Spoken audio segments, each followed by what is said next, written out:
Hey guys, in order to give you a little bit more information about American symbols, I decided to start off with this book, which is American Symbols. And it says what you need to know. So you're familiar with a few of these already. The American flag, we talked about, or I showed a picture of the Statue of Liberty, the White House, and what I didn't have a picture of previously was the bald eagle. And this is our national bird. So our country has a bird that represents it, and they chose the eagle. Now, a long, long time ago when the national bird was chosen, Benjamin Franklin, who you'll learn a lot more about in history class, he wanted it to be the turkey because he didn't feel like the eagle actually represented our country well enough. But he didn't win out with the turkey, and the eagle became our national bird. And he stands for bravery. And that's when we see the eagle, what it's supposed to make us think of is bravery in our country. So I'm just going to do a quick read on some of these American symbols. And there's so many books out there, guys. I have so many cute little stories. If you're interested, if you guys show some interest, then I'll definitely read some more. But I will get in one about the Statue of Liberty and I think our flag. But I've got so many sitting here, I just don't even know if we have enough time to do them all. But let's look at this one. It's just a brief overview. So you get a little bit of information about a few of these American symbols. And remember, the United States of America is our country, and we shorten that by saying USA. Okay, and it says here, the United States has many symbols, as we know, right? They are part of the country's history. A symbol is something that stands for something else, like our flag stands for freedom. For example, a heart is a symbol of love, and that's a really great, simple example. When we see a heart, it automatically makes us think of love, something positive, right? You may have heard the Star-Spangled Banner at sports events. This song is a symbol of American patriotism. And that's a song we might hear at a sporting event, we put our hands on our hearts, just kind of like we do for the Pledge of Allegiance. Here is our American flag. The American flag is a symbol of the United States. And the flag's nickname, yes, our flag actually has a nickname, is Old Glory.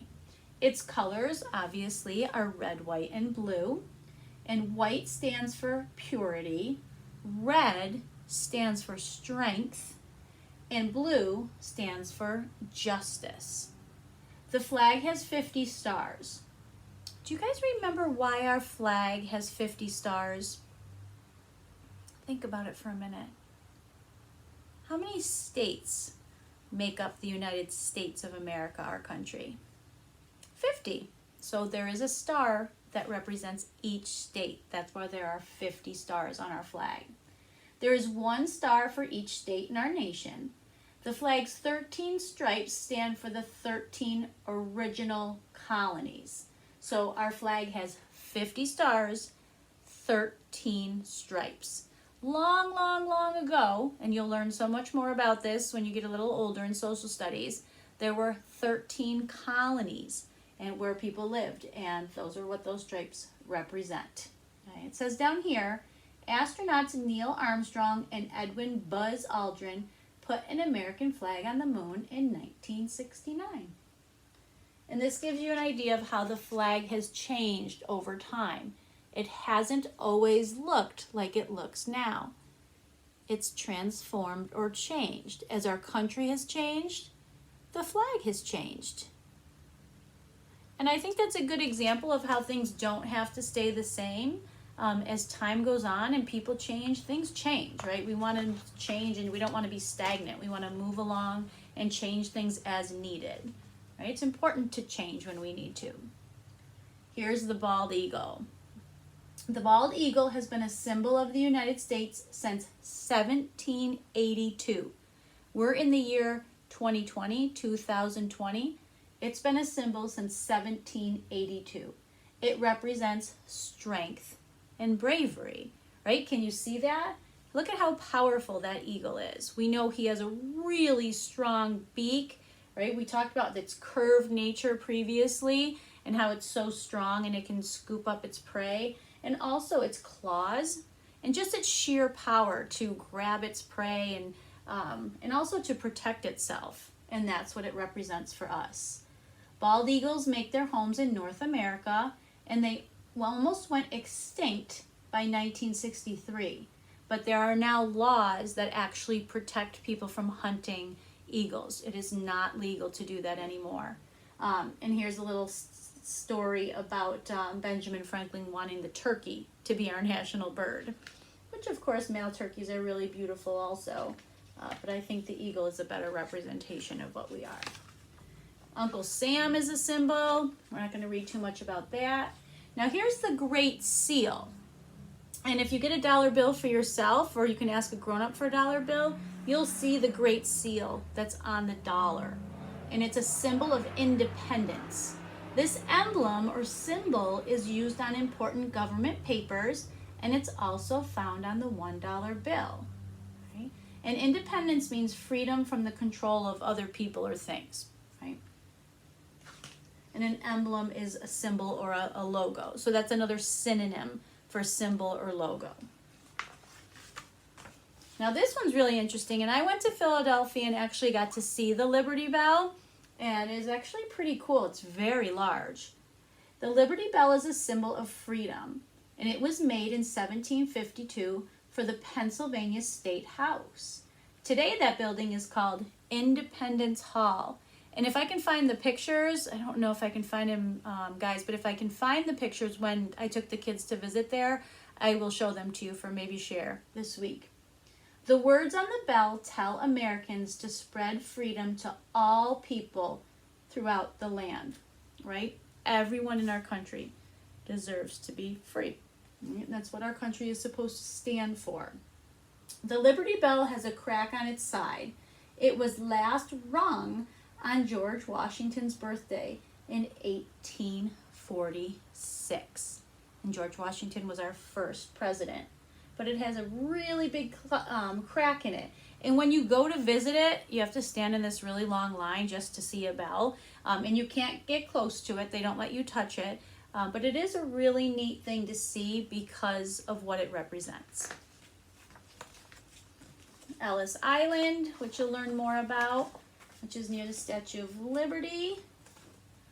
And the Statue of Liberty stands in New York Harbor, which is a body of water. It was a gift to America from France, which is another country, in 1886. Her nickname is Lady Liberty. She is a sign of friendship between the countries. It also represents freedom and hope.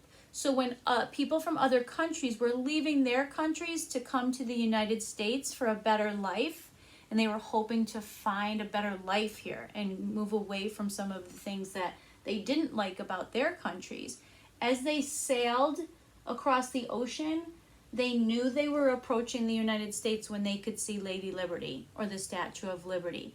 And it gave them a sense of like hope and freedom that they were getting closer to becoming part of the United States and citizens of the United States. And down here it says, fact, the Statue of Liberty started out the same color of a copper penny. It had turned green from being outside so long. So originally the Statue of Liberty was this color. But because it is exposed to wind, salt from the ocean, all these things, it's changed color over time. And I actually have a little experiment a quick experiment we'll do to kind of get an idea of how that happens. The statue was the first American symbol many immigrants saw upon entering the United States, just like I said. And immigrants still come to America hoping for better lives. Absolutely. Now here's the White House, and if you remember, the White House is where the president lives. And it hasn't always looked this way. It also, just like our flag, the White House has changed over time. The White House is a symbol of democracy, which is a form of government in which the citizens vote for their leaders. So in the United States, once you turn 18, you can go vote for the leaders of your town, your county, and then ultimately the President of the United States. So that's like a right that we earn and that we were entitled to when we turn 18 years old. So Danny just turned 18 last year, and he'll get to vote this year, which is really exciting. And he registered to vote because that's his right to do so, because he has a voice in our country. It says here, it represents the United States history. The White House does. U.S. presidents have lived and worked in the White House since 1800. So over 200 years, 220 years. It's a long time. Have you ever heard of the Oval Office? It's where the president does a lot of important business. And the Oval Office is in the White House. If you've ever seen a movie and it's about, there's a president in the movie from the United States, then they'll often show him working in the Oval Office. So guys, that's a really, really brief summary about some of the American symbols. And each of them on their own is really fascinating. Like I said, so I might spend some time doing some more books.